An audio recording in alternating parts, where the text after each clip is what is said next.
This is CBC Vancouver News.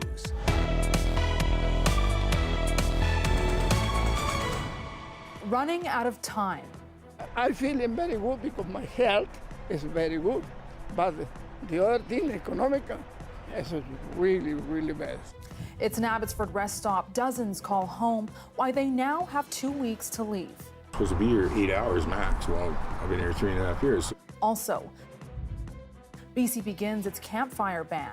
You definitely like the real fire, I do. If it helps the nature, we're always okay with that. It comes ahead of worries for a potentially severe wildfire season and a homecoming. You know, our hearts are full. We're excited. I can feel the energy. After more than a century, a historical artifact returns home to the Heiltsuk First Nation. Hello, I'm Baneet Braich. Thanks for joining us. We start in Abbotsford, where at least 15 people living in cars and RVs at a rest stop along Highway 1 are being forced to leave. BC's Transportation Ministry is closing the rest stop for highway improvements. But as CBC's Rob Easton reports, some campers say they don't know where they will go next. How is it like this and leaking very much water here. Right now I put this post here to hold, but I need extension to right here. Look at it. This is Felipe. We're not using his last name because he's experiencing homelessness and fears the stigma attached to his housing situation. Support with this post here. His makeshift roof support is just one of the many problems in his life. He's 83, has a pension, but debt problems left him homeless, living in a rest stop in Abbotsford. Take a drive along Highway 1 through the Fraser Valley these days and you'll see all sorts of encampments like this. The latest development in an escalating housing crisis. There's about 3 years it's been coming to fruition where it's now at capacity, I would say. We have little access just for the general public to actually use this as a rest stop. And this is just the newest iteration of these growing social issues. Many living here work full-time, but the cost of rent, even in the lower-priced Fraser Valley, is beyond their means. I don't have money, don't have nothing, and don't have where can I take that truck. The province is planning highway improvements in this area later this summer. Now they're serving trespass notices to everyone here. The stop will close July 26, sending Felipe and his neighbors back on the road. But many here say 2 weeks' notice to leave is not enough. They've set a precedent that they've let people stay here. COVID changed everything. And so they let some of the rules slide. You're only supposed to be here 8 hours max. Well, I've been here 3.5 years. So I said that I thought that a fair number was 60 days. Many say they don't know where they'll go or even how. In a statement to CBC News, the BC Ministry of Transportation said it's working with the Ministry of Housing and other agencies as the closure of the Bradner Rest area nears to ensure appropriate supports are offered to those currently sheltering there.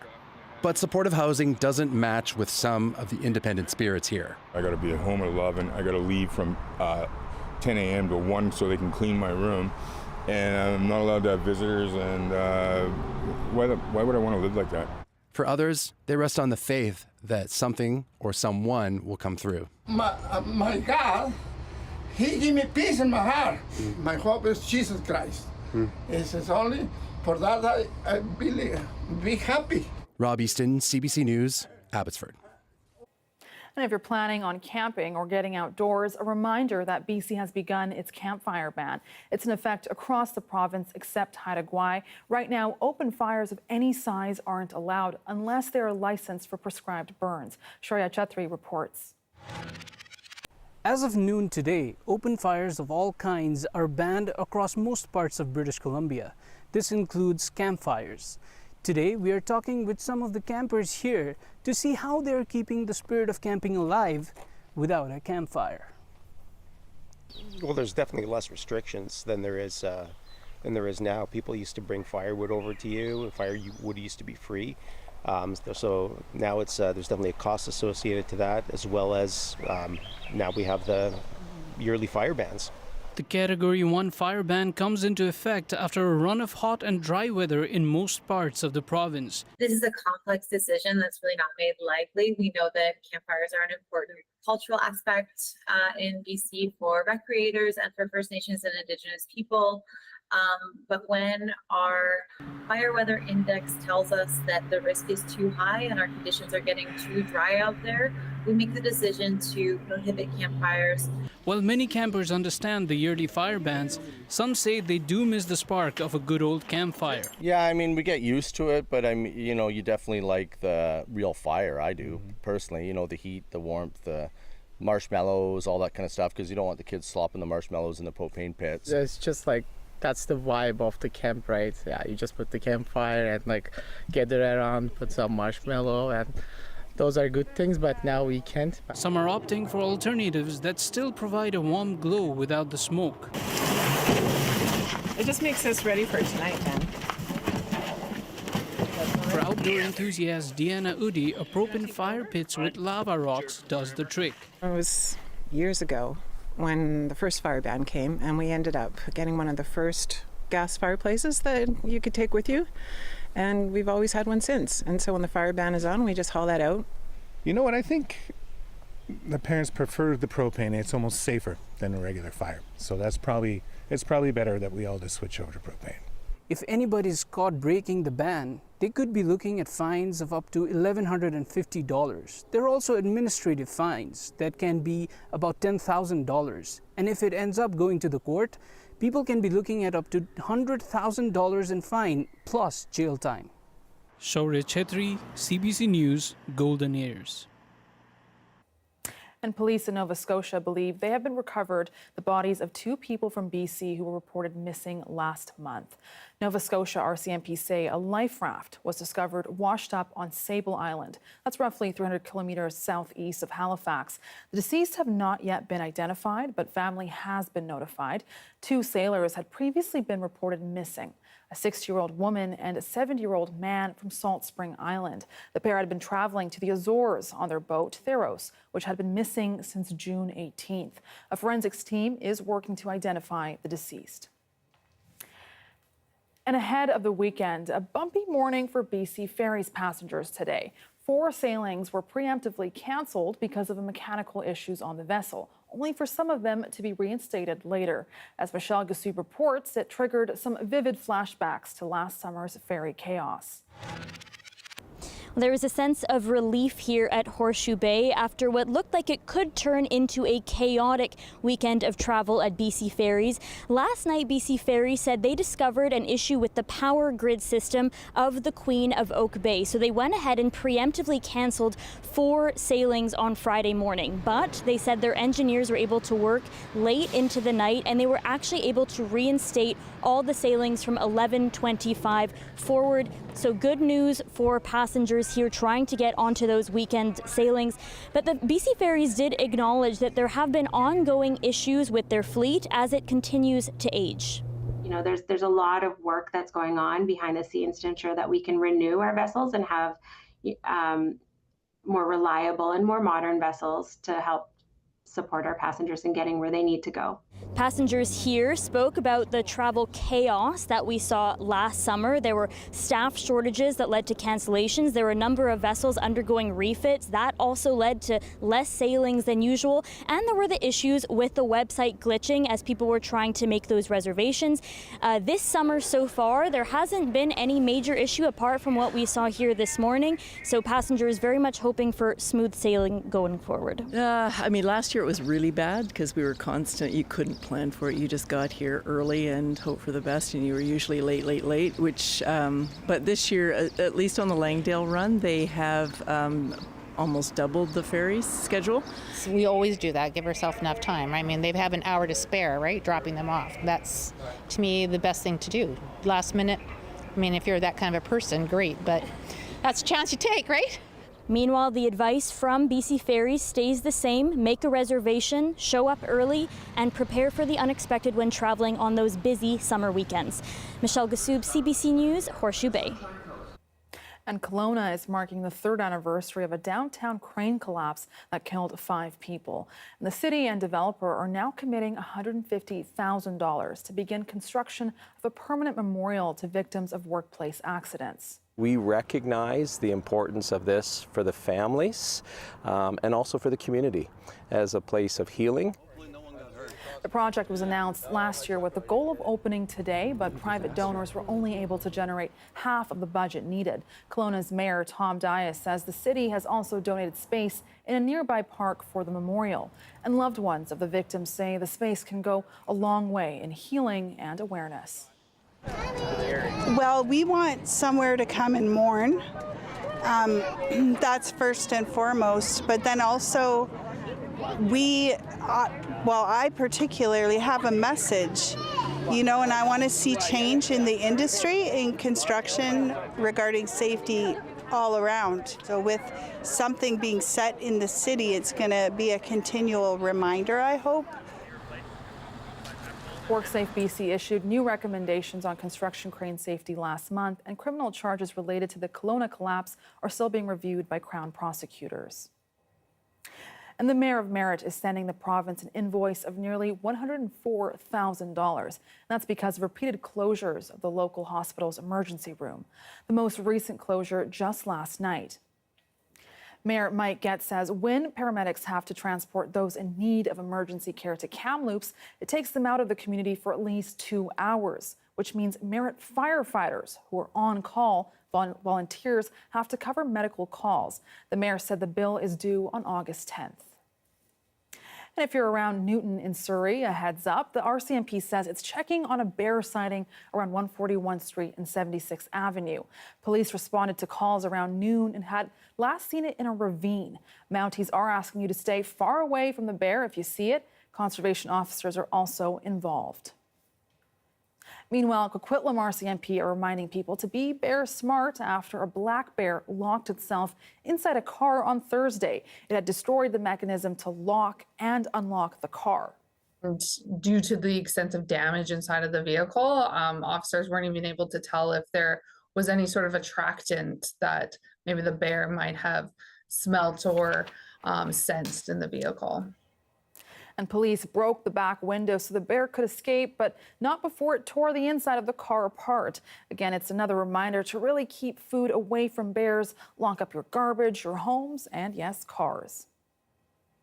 And the Heiltsuk First Nation is celebrating the return of a historical artifact, a decorated chief's seat that has been held at the Royal BC Museum for more than a century. Take a look.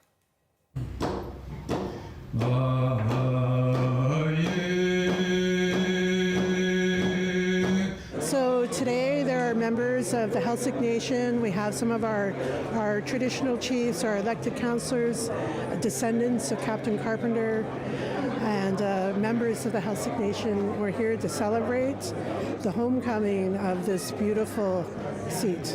And this beautiful settee, it's a chief settee that was carved by Captain Carpenter. He was a hereditary chief, and he would have used it while he was potlatching.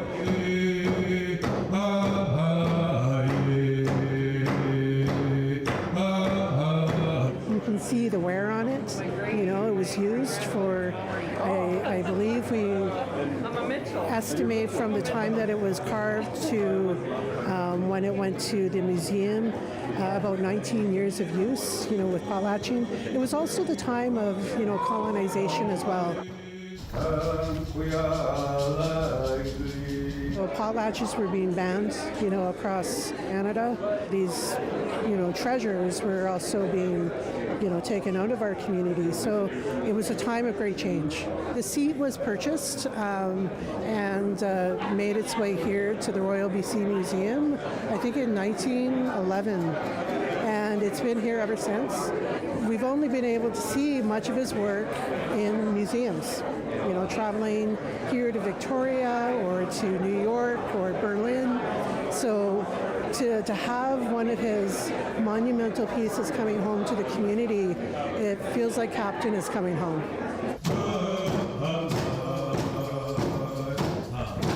Our hearts are full. We're excited. I can feel the energy of so many of my we've got family members here, descendants and members of the nation. So it's a historical day for our people.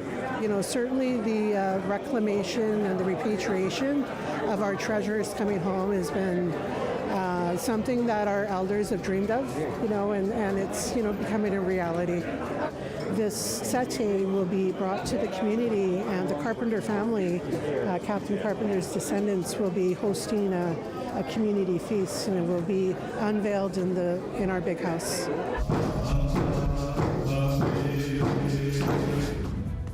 With BC's hot weather, we'll show you one company keeping the furry friends cool with temperature-controlled dog houses. That's coming up.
A group of doctors and other staff at the BC Cancer Agency have saved more than 32 tons of greenhouse gas emissions. How? By getting rid of exam table paper. Rafferty Baker has more on their study published in the BC Medical Journal. That familiar thin paper covering the doctor's exam table, it actually doesn't serve any hygienic purpose. And according to a new study carried out by BC Cancer's Planetary Health Unit, it's super wasteful. We calculated that in a year, we would use about 2,000 kilometers of paper. Dr. Caroline Mariano is one of the study's authors. She says the cleaning routine between patients already included disinfecting wipes. And it was that, not the paper, that kept the exam table sanitary. What's more, the single-use paper had to be incinerated, adding to emissions. So the team phased out use of the paper at 4 BC cancer centres over the course of about a year. So it was about 32,000 kg of emissions saved, which to translate that is about driving 130,000 kilometers in a gas-powered car. Mariano calls saving 32 tons of emissions a modest success for an agency as big as BC Cancer, but she says she hopes it inspires others to look at ways to make a collective impact at other organizations. Rafferty Baker, CBC News, Vancouver. And amid BC's heat, a company is working to keep your furry friends cool with temperature-controlled dog houses. And as Michelle Gomez reports, dog owners are putting them to good use across businesses in Metro Vancouver. You may have seen some of these dog crates around Metro Vancouver recently. It's one solution for keeping pets cool and safe in the summer heat. Press open Pet Parker and then I just scan this thing. The kennels are temperature controlled and have a camera so you can keep an eye on your pet. The BC SPCA issued a warning last week saying it has received over 200 calls about animals left in hot cars this year alone. Lisa says Pet Parkers provide her with a safe alternative. And I say, see you later, you're gonna stay. I'll be back soon, okay? We'd go for walks and then I would always have to bring people with me, or we'd have to leave them at home, or I would tie him up outside and then he would bark. When I go outside, it's always I have to go with someone so that in case we need to go inside a shop to do something, someone's always outside to watch the dogs. And maybe just even putting your dog in for a few minutes to cool it down if it gets really hot would be fantastic. Stay. Sit. There are 22 Pet Parkers scattered across Metro Vancouver. There's the look. It's mostly grocery stores, Granville Island, shopping center, and even a gym. So there's lots of locations where people either go to run an errand or are in a pinch. Businesses pay to have them in front of their doors, so the service is free of charge to pet owners. Michelle Gomez, CBC News, Vancouver. And here's a live shot of downtown Vancouver towards Burrard Inlet. Darius Madavi will have your full forecast next.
Hey, I'm Rohith Joseph. Vibin' is the new show all about discovering great new songs and fresh artists from across BC and beyond. Stream Vibin' on CBC Listen. Hi, I'm Amy Bell, and here's what's in your CBC Vancouver inbox. CBC returns as a media partner of the Surrey Fusion Festival, July 20th to the 21st. The festival features over 50 cultural pavilions that will incorporate the theme of landmarks of the world into their displays. For more information, visit surreyfusionfestival.ca. And never miss a special programming series, event, or contest. Subscribe to CBC Vancouver's e-newsletter and keep connected with us. The weather update is brought to you by Direct Buy Furnace. To cool and clean the air in your home, call Direct Buy Furnace. Installing Train, the most reliable heating and cooling brand.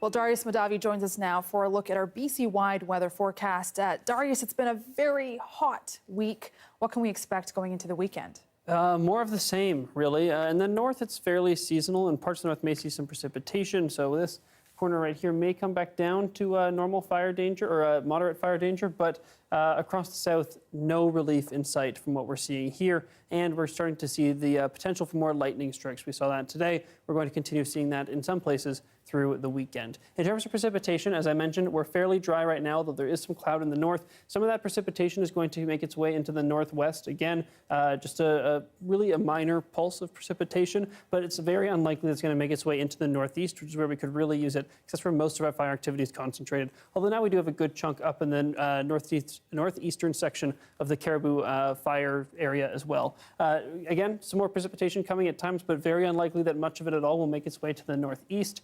So don't expect much relief coming on that front either, although temperatures won't come up as much as they have in the south up in the north. So again, a little bit of good news there. In terms of those winds, those have also come down a bit. So again, a little bit of relief, which is good because they were gusting quite high yesterday. And so that would mean a lot more active fires, much more extreme fire behavior. So that is also a little bit of improvement. So we'll take the good news where it comes. Because in terms of the smoke, not much good news to be had. Still very smoky up in the northeast, as we have seen, although it is blowing away from the piece now. Although down here in the Caribou, we are starting to see much higher concentrations of smoke because you can see all these fires. These fire icons are only what's picked up by thermal satellite, so you can tell lots of fire activity happening here because of all those fire icons. So it gives you a good sense of what exactly we're looking at. In terms of those highs, though, once again, staying very consistent in the south, both here on the coast, where temperatures are going to hover just a few degrees above seasonal, and in the interior, where they're hovering quite a bit above seasonal. But in the north, staying fairly consistent, although, again, starting to come up again as we head into early next week. But this weekend, still staying seasonal, so we'll keep an eye on that as we get into next week. Across the province, mostly sunny still, but we do have the chance for those convective storms to pop up throughout much of the province. And here in Vancouver, nothing but sunny skies ahead. Baneet, it's going to be a great weekend to go to the beach as long as you wear sunscreen. Still a tiny bit humid, but still, I'd say, very pleasant. Yeah, and to really keep hydrated and keep cool. Well, Thanks so much, Darius. Thank you. And that is your late news for Friday. Thank you so much for joining us tonight. For news anytime, visit our website, cbc.ca/BC. Good night and have a good weekend.